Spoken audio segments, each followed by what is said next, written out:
Hi, everybody. Welcome. It has been a very long couple of weeks for me. I have a daughter graduating today.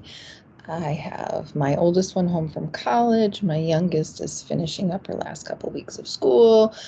So everything is all over the place. So I'm a little late in this, but welcome to the last episode of Season Z in Zebra Read. So this is Season Z, Episode 8.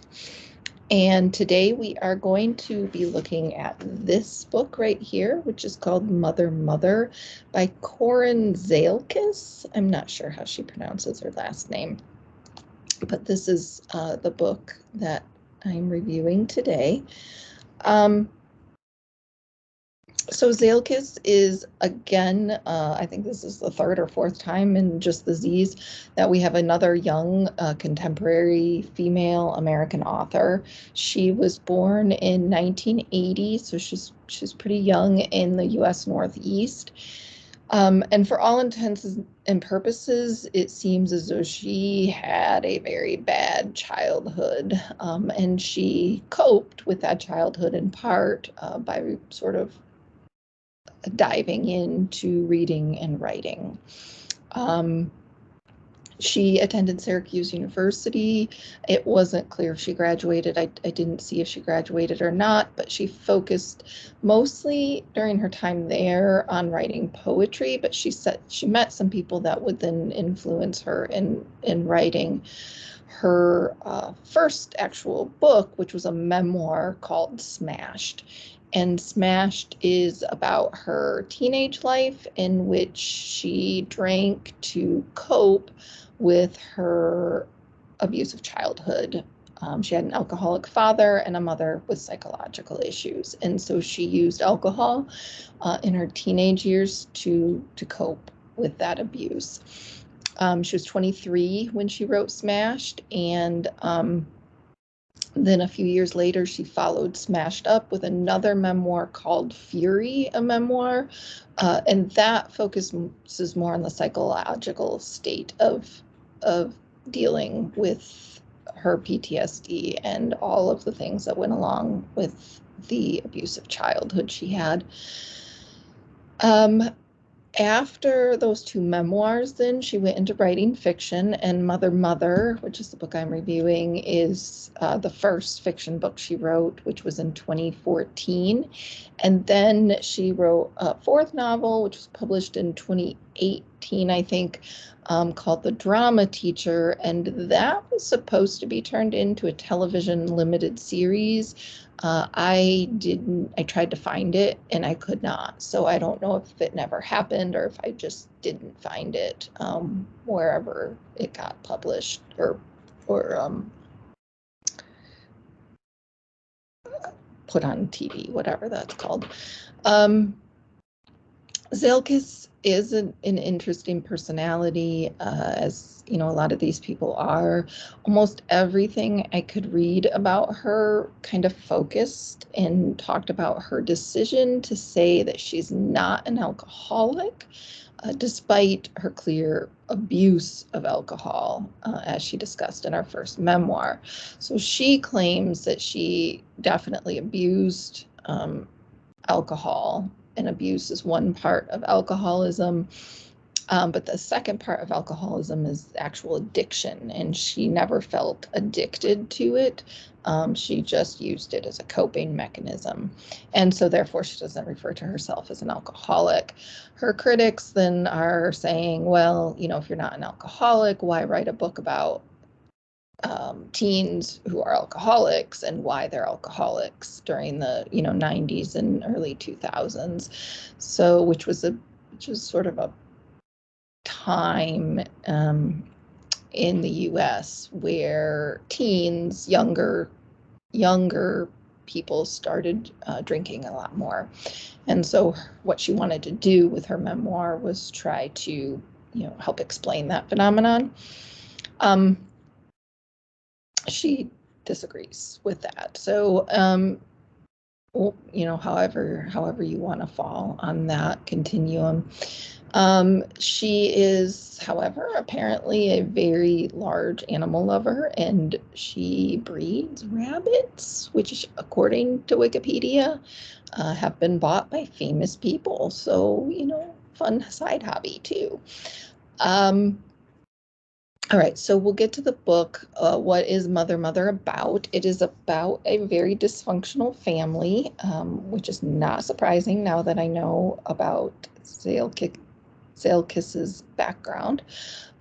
So this family, they're the Hearsts, and the mother, as you can imagine from the title, is trying to hold this sort of dysfunctional family together.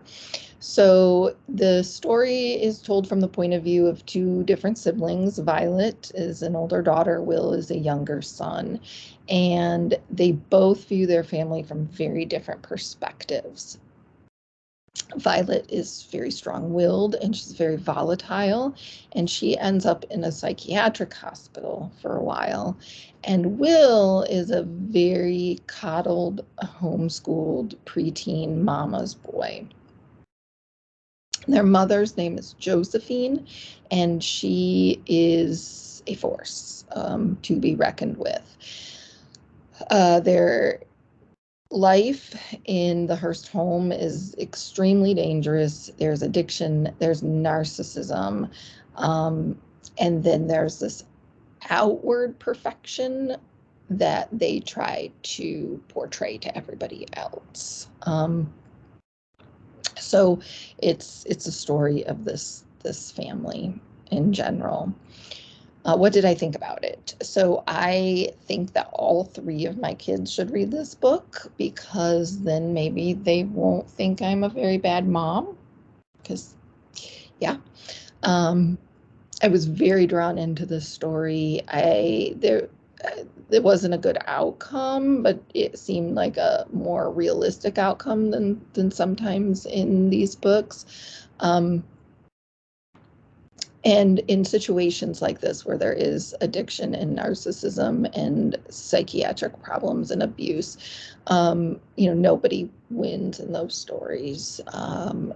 Everybody sort of suffers. And so it seemed to be a pretty real representation of that. Violet was the only character that I empathized with. And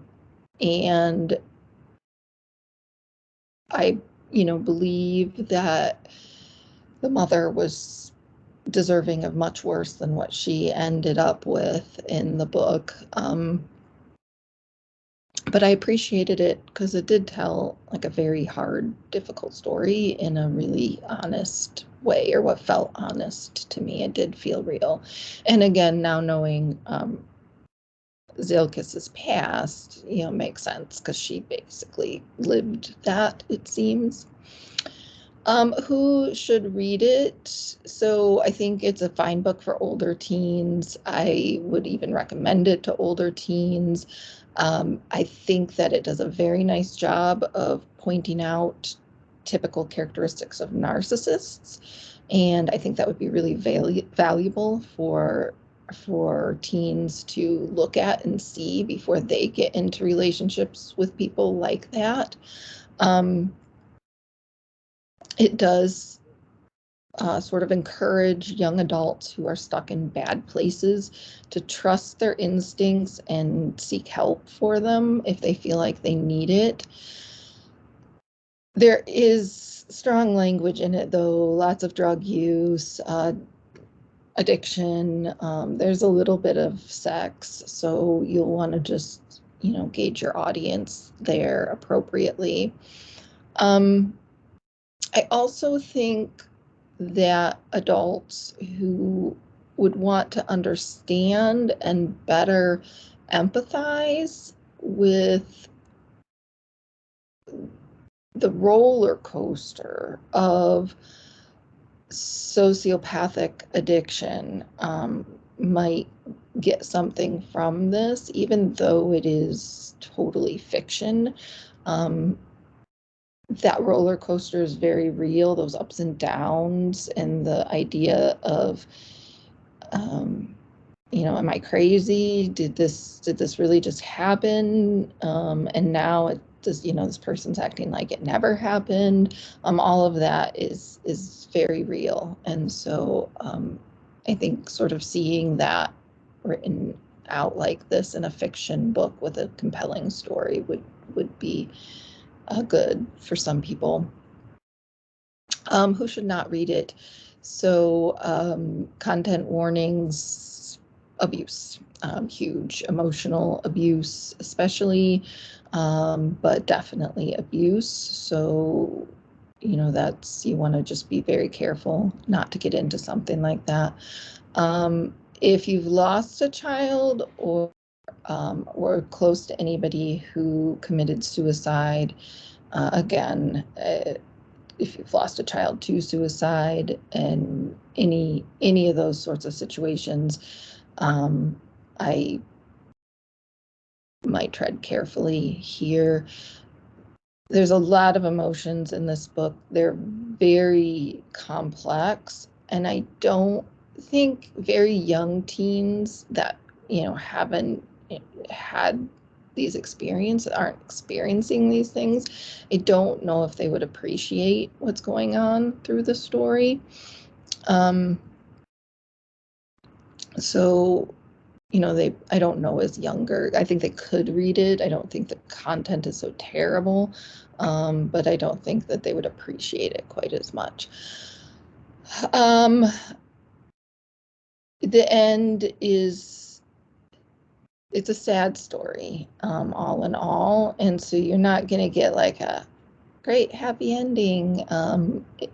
It's a sad story overall, so it's a little bit of a downer book to read, but I feel like it's also it could be a very useful book for some people to read and see that other people have experienced this, and it's like that.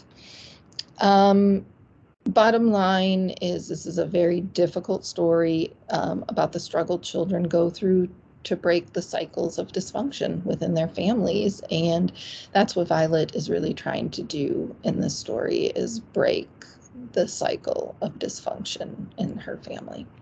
So that is Mother Mother. That is our last episode in Season Z, and I will join you again for the first episode of Season Y, and I will see you all then. Thanks for coming.